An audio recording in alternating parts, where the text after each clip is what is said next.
অন্ধকার থেকে আলোর পথে। অনেক বছর আগে মিশরের এক যুবক ছিল, তার নাম ছিল ফুদাইল। সে ছোটবেলায় ভালো ছিল, কিন্তু বড় হতে হতে সে খারাপ পথে চলে যায়। সে চুরি করত, ডাকাতি করত, মানুষটাকে ভয় পেত।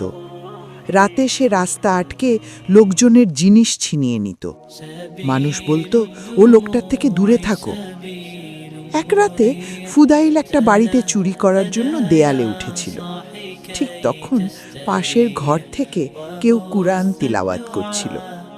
সে শুনল একটি আয়াত, যারা ঈমান এনেছে তাদের জন্য কি সময় আসেনি যে তাদের অন্তর আল্লাহর স্মৃতিতে নরম হবে?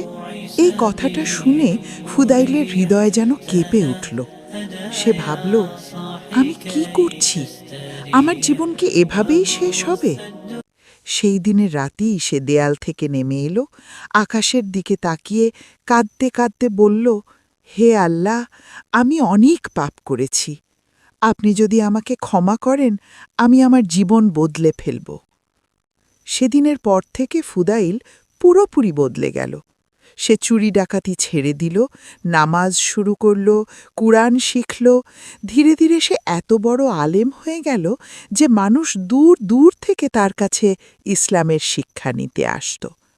মানুষ তাকে নতুন নামে ডাকতে শুরু করল, ফুদাইল ইবনে আয়াদ রহমতুল্লাহ। তিনি পরে ইসলামের ইতিহাসে একজন বড় আল্লাভীরু আলেম হিসাবে পরিচিত হন। এই গল্পের শিক্ষা, আল্লাহর কাছে ফিরে আসতে কখনো দেরি হয় না। যে মানুষই হোক, যদি সত্যি মনে তওবা করে, আল্লাহ তার জীবন বদলে দিতে পারেন।